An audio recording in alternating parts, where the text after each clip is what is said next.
muy emocionados con este primer episodio de nuestro podcast de Imagunet. Estamos haciendo este espacio para ustedes, para hablar de temas de especialmente tecnología, pero también tendencias, cosas del mercado. Y pues nada, el día de hoy, para iniciar este podcast, traje a dos personas que nunca había visto en mi vida. Traje a los cofundadores de Imagunet. La idea de hoy era precisamente hablar un poquito acerca de emprendimiento en este sector que, bueno, es una locomotora que no para. Entonces, y también pues siendo de Imagunet, creo que era como nuestro sueño arrancar nosotros, ¿no? Este espacio. Entonces, nada, bienvenidos Luis, Carlos. Gracias, Ricardo. ¿Cómo nace Imagunet? ¿Cómo arranca una empresa de tecnología desde cero? Pues fíjate que yo creo que lo cómico para nosotros es que, obviamente, como no nos conocemos y no llevamos casi 20 años trabajando juntos, lo que típicamente sucede es que siempre veíamos que teníamos una serie de habilidades que nos complementábamos muy bien y habíamos creado equipos muy buenos dentro de empresas que las ayudamos a crecer regionalmente. Y decía, capaz es el momento de dar ese salto y yo creo que Carlos lo dice muy bien, se juntó la tormenta perfecta, que vimos una necesidad y todo el equipo quedó disponible en algún momento para poder construir esa idea. Entonces, para mí es eso, estar rodeado de gente con habilidades complementarias, no todos pensamos igual y para mí yo siento que eso es una fortaleza que como que nos dio ese empujoncito para arrancar Imagunet, ¿no? Perfecto. Yo igual voy a hacer algo de trampa porque dije que no, que iba a ser moderador y no iba a hablar mucho, pero también me sé las respuestas. Entonces, exactamente. ¿Cómo fue eso que Luis dice que todo se dio en el momento perfecto? Sí, no, bueno, pasamos por un momento donde dijimos, o seguimos en el mundo corporativo, seguimos en grandes empresas o desarrollamos lo que pensamos, lo que vemos. O sea, teníamos las habilidades, pero también yo creo que la necesidad también de dejar huella. Bueno, si tenemos todo esto, sabemos todo esto, sabemos que hay en el mercado, ¿por qué no intentarlo? ¿Por qué no intentarlo bajo nuestras reglas y con lo que conocemos y tratar de ayudar? Vale, sí. Yo creo que igual, justo en el momento, todos teníamos los conocimientos y salimos todos despedidos del mismo día, ¿no? Pero eso va a otra de las preguntas que iba a hacer hacia el final, pero ¿cuándo es el momento el momento correcto para iniciar o emprender un negocio? Es difícil porque hay muchas modas que todo el mundo que en algún momento quiere ser empresario, yo creo que tenemos tanta información disponible que la gente, mi percepción muy particular es que hay como una presión para poder emprender. Y yo creo que para mí fue ese momento mágico en que se te da la posibilidad de que esté el equipo correcto, en el momento correcto, con las ideas correctas. Entonces, es algo que en los americanos, me parece que en inglés se dice mejor que en cualquier idioma, es gut feeling. Te da esa impresión de que aquí hay algo que se puede hacer.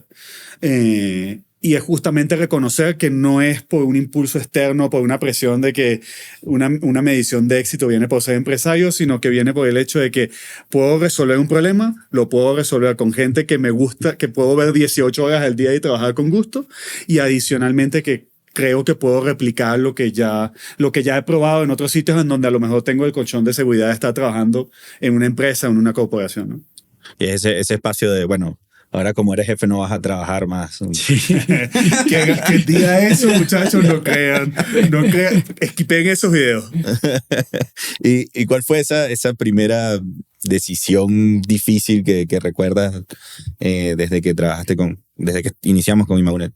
No, iniciamos al principio ideas venían, todo eso, pero difícil fue ya cuando teníamos como que un camino claro que íbamos a hacer, que darnos cuenta de las cosas que íbamos a hacer, cuál no íbamos a continuar. O sea, que le apostamos a varias cosas y entonces hubo cosas que claro, después cuando estaban sobre la marcha dijimos, no, mira, por aquí no va Imagen, por aquí no va el camino, o por aquí esto tenemos que replantearlo o tenemos que desecharlo.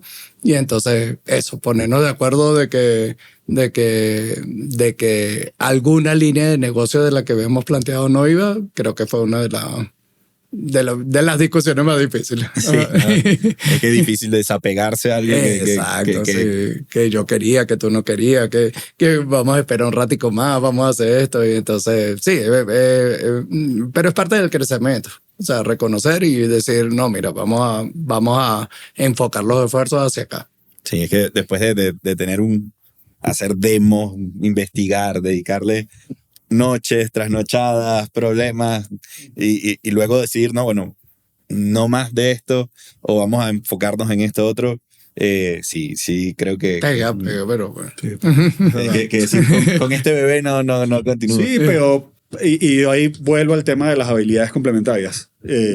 Puedes tener equipos o miembros del equipo que son más apegados a una idea porque hayan invertido más en algún momento, pero necesitas tener ese equipo de confianza con el que puedes tomar decisiones de forma transparente y no fueron fáciles. Eso no fue un día que decimos vamos a matar este producto en el portafolio, sino que fue una decisión que necesita tiempo. Pero si no tienes esas habilidades complementarias, y yo he escuchado algunas veces que las mejores empresas son empresas de una sola persona, pues vas a tener tus vallas internos, vas a tener tu sesgo, ¿no? Tu sesgo interno de lo que crees que debe ser correcto y a lo mejor terminas con un portafolio de 40 cosas que solo 2 verdaderamente generan tracción, ¿no? Y bueno, fuimos como precisamente navegando, ideas van, ideas vienen, como dijiste, y fuimos como diciendo, bueno, este producto hace sentido, este producto, y se fue como armando una idea que fue como madurando en el tiempo. ¿Por qué open source? Empezamos viendo muchas líneas de negocio. Muchas líneas que tienen que ver con eso. Vender un producto, vender un servicio, ofrecer servicios sobre productos existentes. Entonces, cuando llegamos a la parte, a productos que estábamos manejando que estaban bajo el ecosistema open source, nos dimos cuenta que era un nicho que teníamos habilidades, que podíamos aportar y podía ser que en cierto modo que vimos que estaba como abandonado o que había oportunidad de mejorar ahí. Y era un mercado muy basado en servicios. Muy basado en servicios que no era algo de compra-venta, de representar algo, sino basado en servicios y podía explotar al máximo nuestras habilidades. O sea, nosotros podíamos aportar mucho desde el conocimiento hacia esto y open source te permitía eso. Te permitía crear, ayudar, soportar y todo eso, pero no atado a un producto físico, a que yo vendo una cajita o algo así. Claro. Y en ese adoptar el open source, ¿cuáles problemas o cuáles temas recurrentes veías que al inicio estábamos como enfrentando? Sí, hay retos de negocio y hay retos operativos, llamémoslo así. El reto de negocio siempre va a ser, y yo siempre pongo la analogía del edificio de Red Hat. Nosotros tres en algún momento tuvimos la suerte de trabajar en empresas de tecnología en Estados Unidos, y no sé si recuerdan que cada vez que íbamos al edificio de esa empresa donde trabajamos, los headquarters de Red Hat estaban en un edificio al lado.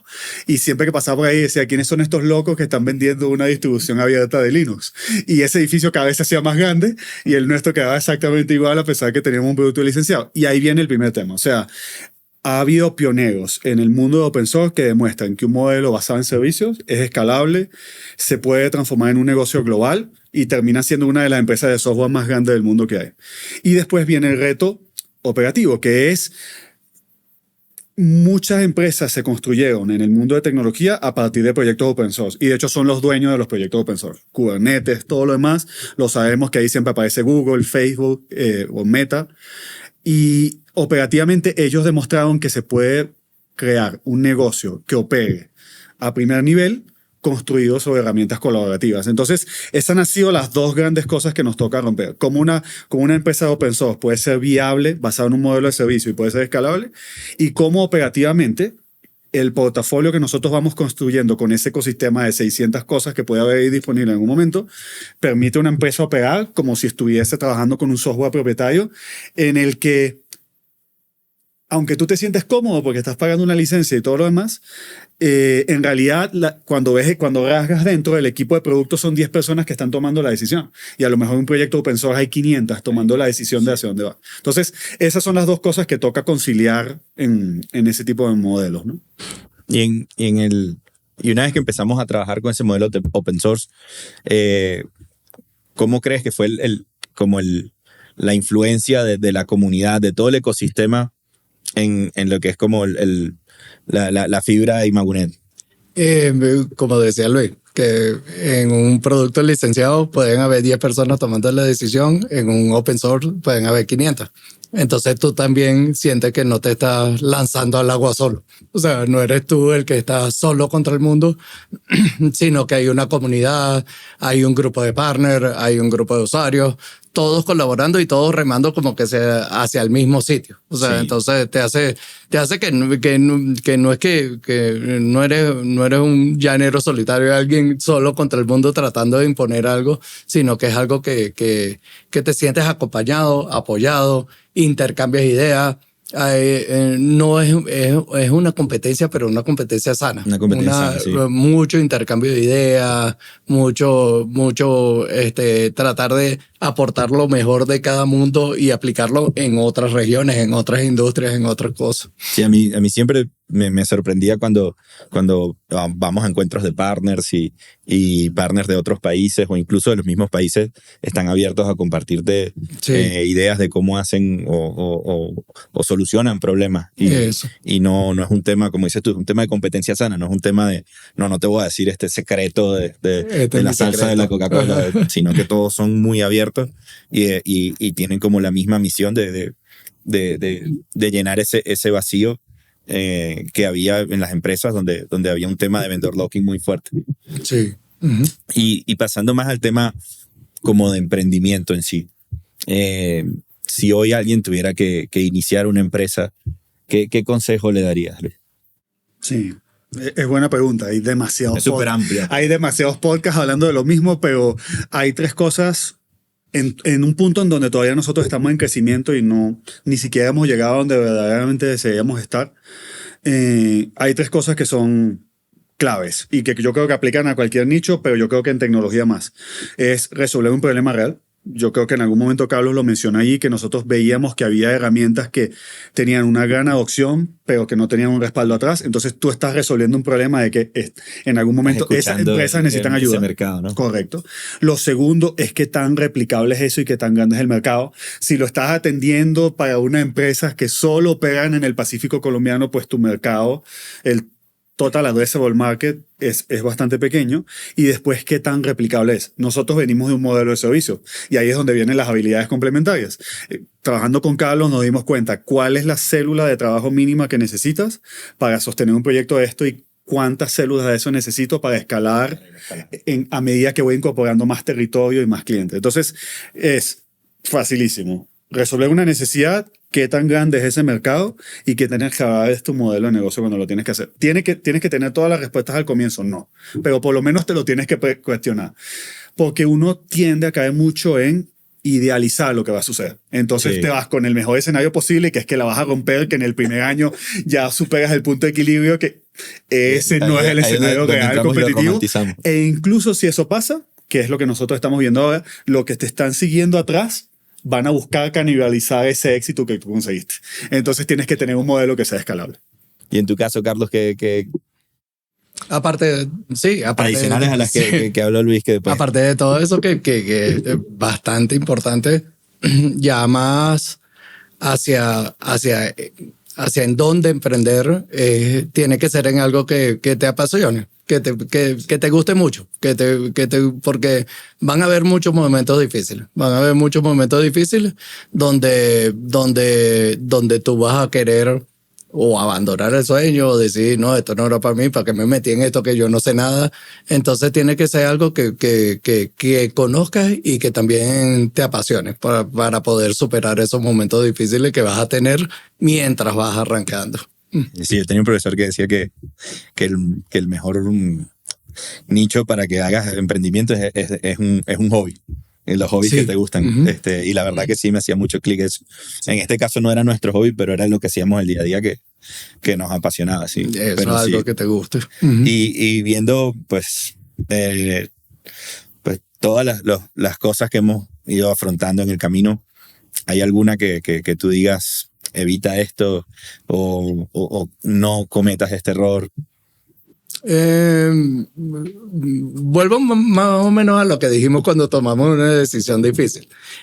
Algo que te guste y que te apasione no quiere decir algo que tú estés ciegamente enamorado de eso. O sea, tú tienes que saber en qué momento pensar con cabeza fría y en qué momento tú decir, no, mira, esto ya hasta aquí, y analizarlo y redirigir el rumbo si te toca en algún momento.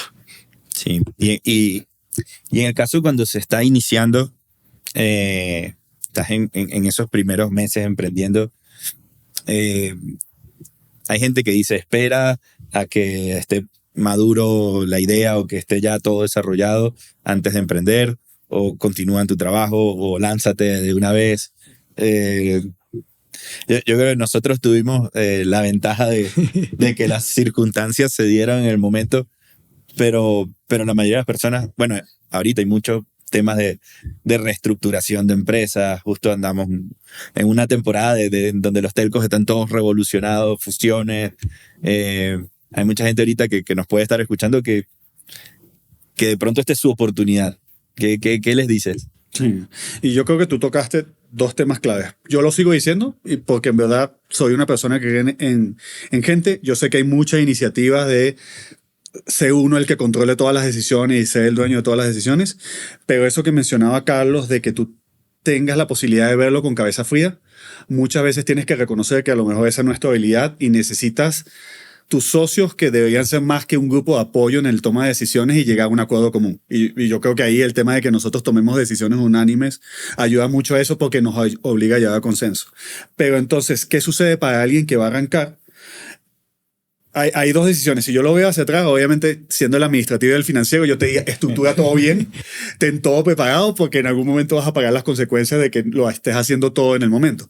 Pero muchas veces eso implica un costo y un esfuerzo que no todo el mundo tiene que encargar. Entonces, en muchos casos, la decisión ahí tiene que ver con evaluar el mercado. No todo el mundo tiene las mismas competencias, las mismas fortalezas. Si estás muy especializado en un nicho y ese nicho está pasando en un momento problemático, como son las telcos, capaz es el momento de decir que si mis habilidades se expanden a otros mercados que me permitan salir más allá de eso, o reconocer que incluso en mar revuelto hay una oportunidad y esas consolidaciones van a meritar compañías y personas que puedan ayudarlos a hacerlo. Entonces, para mí siempre será más importante la idea que la estructura.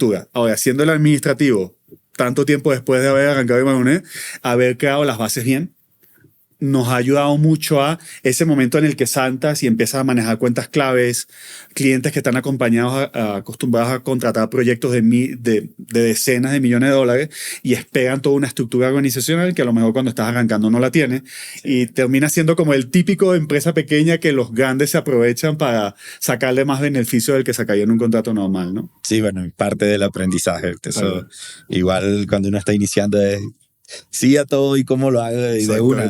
Ahí voy resolviendo. De hecho, es gracioso, o sea, que tú dices, no, yo soy el financiero, pero cuando iniciamos creo que había como unas ideas de yo me encargo de esto, tú de aquello, pero en realidad ahí todos hacen todo. O sea, puedes llamar a un cliente y decirle, sí, déjame, te paso con el comercial y luego el de soporte y buenas, señores, yo soy el de soporte, o sea, me pongo un sombrero y te atiende.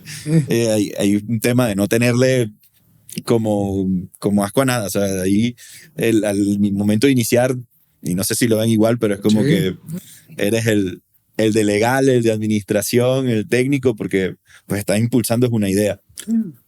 Y ahí viene el tema de las incubadoras. O sea, eso siempre va a pasar. Y yo no creo que haya nadie, bueno, puede haber gente que lo idealice al comienzo que no haya pasado por ese momento.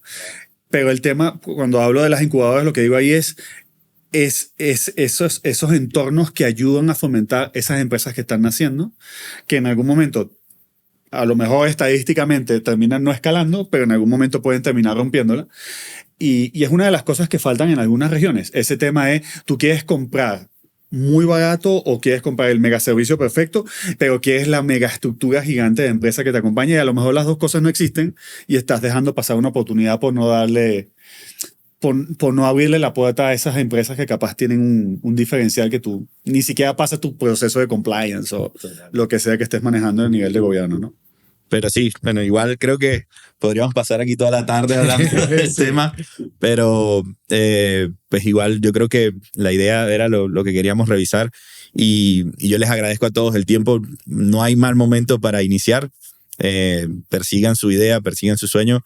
Yo creo que pues hay mucho camino, muchos sectores a donde buscar una solución. La tecnología está cambiando muy rápido a un paso en el que las empresas están sufriendo por llevar el ritmo y siempre va a haber alguna necesidad que atender. Presten atención, busquen en su entorno y precisamente como estábamos hablando, apoyarse en el equipo, en un grupo que tengan varias habilidades cada uno. Creo que es una fórmula que les puede funcionar. Yo les invito a que, para mí fue muy placentero estar aquí con ustedes y les invito a que sigamos en este espacio que lo estamos creando para ustedes. Como digo, van a venir más contenido y vamos a seguir tomándonos otros cafecitos. Entonces, nada, suscríbanse para seguir poniéndonos al día y bueno, gracias por todo, por acompañarnos. Gracias, Luis. Dale, muchas gracias. Gracias a ti, Ricardo.